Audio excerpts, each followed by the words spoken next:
Mesdames les ministres, mes chers collègues, il vous aura fallu un mois pour qu'enfin vous fassiez semblant d'entendre le cri de colère des gilets jaunes, des gilets rouges, des blouses blanches, des lycéens, des étudiants, des retraités et de tous nos concitoyens qui se sont mobilisés à travers la France et dans les territoires d'outre-mer.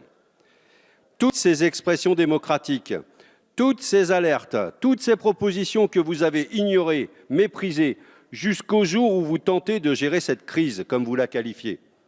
Vous vous êtes retrouvés tout seuls, plantés dans vos ministères en état de siège, en attendant en vain des interlocuteurs que ce mouvement ne voulait pas vous donner. Seuls, avec vos certitudes de détenir la vérité, seuls face au peuple.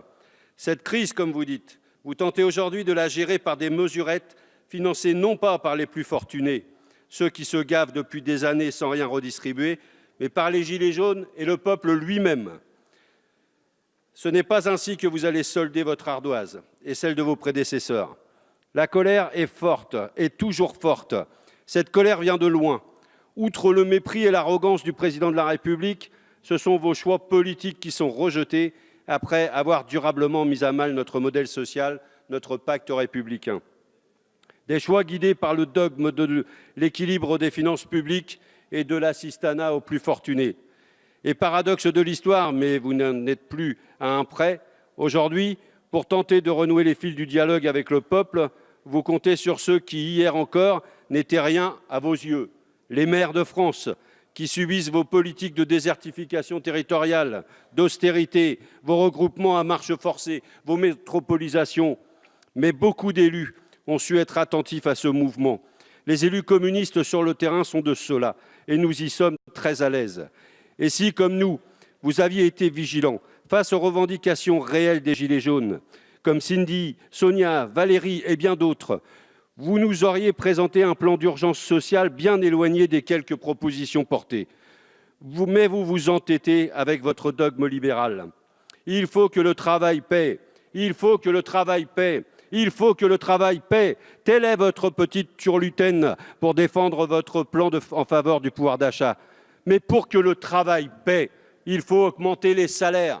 Les salaires. Les salaires. Parce que les salaires, c'est ce revenu pris en compte pour la retraite et pour toutes les autres questions. En fait, votre projet de loi ne rémunère pas le travail. Il exonère au contraire les entreprises de contribution à la solidarité nationale. Il les exonère des versements de salaires décents à leurs salariés.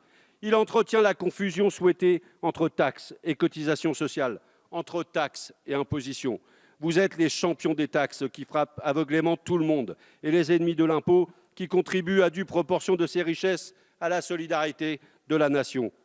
Quand vous dites augmentation des salaires, il faut entendre augmentation d'une prestation sociale qui n'est même pas automatique, financée par l'impôt et donc par les contribuables. Quand vous dites revalorisation du salaire net, il faut entendre diminution du salaire brut, c'est-à-dire du salaire différé, celui qui donne droit à la retraite, celui qui donne droit à l'assurance chômage, celui qui donne droit aux prestations d'assurance maladie. Quand vous annoncez que vous leur redonnez 10 milliards d'euros pour leur pouvoir d'achat, nos concitoyens savent bien que ce ne sont pas des avancées pour eux. Ce sont de mauvais coups auxquels ils échappent, auxquels vous devez renoncer définitivement, comme la hausse de la CSG ou celle des carburants. Quand vous dites aux retraités qu'en dessous de 2 000 euros, en réalité 1 850 euros, ils seront exonérés à taux plein de la CSG, ils vont vite réaliser que cela ne sera vrai que pour une partie d'entre eux et qu'ils devront attendre 6 mois avant d'être remboursés. Et vous avez dit urgence. Des exonérations sociales massives qui n'ont cessé de se développer au cours des 30 dernières années au nom de l'abaissement du coût du travail. Sans effet significatif sur l'emploi, sans effet significatif sur les salaires ou l'activité. Au contraire, cette politique a conduit à précariser le monde du travail en encourageant les bas salaires, les contrats de travail de plus en plus courts. Décidément, il n'y a aucun changement de cap. Vous restez bloqué sur une politique sans imagination, une politique qui a perdu parce qu'elle est rejetée par tous ceux qui ont du bon sens. Non seulement votre texte n'est pas à la hauteur des revendications économiques et sociales exprimées par nos concitoyens, non seulement il ne prend pas la mesure de la colère sociale, mais il va servir de marchepied à de nouveaux reculs. Bref, ce texte ne prend pas la mesure de la colère sociale. Un autre partage de la richesse, un autre partage de la richesse, un autre partage de la richesse. Voilà ce qu'est la justice fiscale. Première entourloupe, la hausse de 100 € pour les travailleurs au SMIC. Au final, seulement un salarié sur deux payé au SMIC verra ses revenus augmenter à partir de février prochain. Et encore, s'il le réclame auprès des CAF, qui ne sont peut-être même pas certaines elles-mêmes d'être en capacité de les délivrer. Le seul moyen de payer le travail, c'est le salaire, je l'ai déjà dit, et non l'aumône, et vous mettez en avant pour tenter d'éteindre l'incendie. Pour nous, ce mouvement qui s'est créé n'est pas une crise à apaiser, c'est une chance à saisir pour réformer dans le sens indiqué par le peuple souverain. Nous avons besoin d'autres mesures. La deuxième entourloupe, le financement de vos mesures. Pour donner un coup de pouce à ceux qui n'ont presque rien, vous allez prendre à ceux qui n'ont pas grand-chose, en épargnant ceux qui ont beaucoup et ceux qui ont énormément. Votre projet de loi est en réalité un jeu à somme nulle, où l'on prend à certains pour redonner à d'autres sans mettre à contribution la finance et les propriétaires du capital. Vos promesses d'aujourd'hui ressemblent aux régressions sociales de demain. Moins de services publics, moins de prestations sociales, moins d'hôpitaux, moins de remboursement de médicaments, voire l'abandon de nos territoires. Les grands gagnants de cette séquence sont toujours les mêmes. Les multinationales championnes de l'optimisation fiscale, les riches et les détenteurs du capital et du patrimoine. Surtout, votre projet de loi oublie nombre de nos concitoyens dans le besoin, les privés d'emploi, les jeunes, les bénéficiaires des minima sociaux, les fonctionnaires. Troisième entourloupe, la suppression de la CSG pour une partie des retraités. Ils devront se contenter du recul de la CSG, une mesure qui concernera un tiers d'entre eux, 5 millions de personnes sur 14 millions de retraités dont ils bénéficieront dans 6 mois. Ce n'est pas un cadeau, ce n'est pas un rattrapage, c'est l'annulation du racket. Pour ce texte d'aumône, combien de recul à venir? Une réforme des retraites qui s'annonce comme un nivellement vers le bas des retraites. Une réforme de l'assurance chômage qui entend rogner sur l'indemnisation des chômeurs alors que, rappelons-le, seuls 50% d'entre eux bénéficient d'une indemnisation.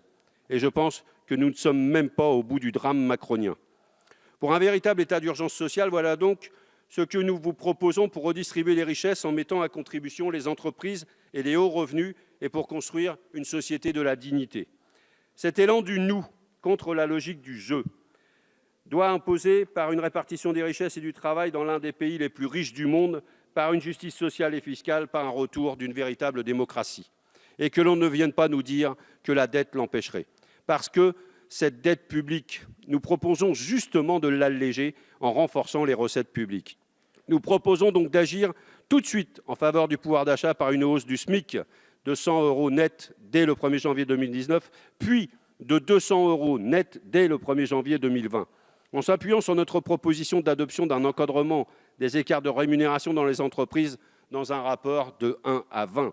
Ces hausses serviront de levier pour l'ouverture de négociations salariales dans le public comme dans le privé. Nous proposons que les pensions et les prestations sociales soient enfin indexées sur l'inflation et donc revalorisées tous les ans. Mais vous en avez refusé même la discussion ici. Une mesure qui coûte 3,2 milliards d'euros, moins cher que votre suppression de l'ISF. Il faut donc rétablir l'ISF comme le réclament nos concitoyens. Et là encore, vous avez refusé le débat dans l'hémicycle. Justice fiscale, on vous dit. Justice fiscale. Sur les dépenses publiques, nous proposons d'être plus rigoureux sur les cadeaux que vous avez faits au patronat. Nous proposons la suppression du CICE dans sa version réduction de cotisations sociales, ce qui permettra un gain de 20 milliards d'euros chaque année, et nous en décalerons l'application au 1er janvier 2020 pour éviter la double ration prévue en 2019. En outre, nous proposons d'interdire totalement le bénéfice du CICE lorsque les dividendes versés dans une entreprise dépassent 10% les bénéfices de 10% du bénéfice des entreprises. Pas question que Total ou encore Carrefour continuent à se gorger d'argent public. Nous proposons de supprimer tous les nouveaux allègements de cotisations patronales sur les bas salaires et qui devaient entrer en vigueur au 1er octobre 2019. Une mesure qui représenterait un gain de 3,3 milliards par an. Même chose pour la flat tax, c'est-à-dire la mise en place d'un taux unique sur les revenus du capital. Et voilà 2 milliards d'euros de gagnés. Vous le voyez, la justice fiscale, ça rapporte. Pour terminer, les marges de manœuvre, Monsieur le Président, pourront par contre permettre de financer une meilleure progressivité de l'impôt sur les sociétés au profit des TPE et PME. Et puis, je ne peux m'empêcher d'ajouter cela. À partir du 1er janvier 2019, mes chers collègues, l'État va dépenser 14,5 millions d'euros par jour pour l'adaptation de la bombe nucléaire française aux menaces du XXIe siècle, soit 37 milliards d'euros jusqu'en 2025. Êtes-vous prêts à demander aux Français, par référendum, s'ils sont d'accord pour maintenir cette dépense qui me semble inutile. Quand on cherche de l'argent, il y en a. Il suffit de le collecter dans le cadre d'une véritable justice sociale et de faire des choix politiques. Merci, monsieur.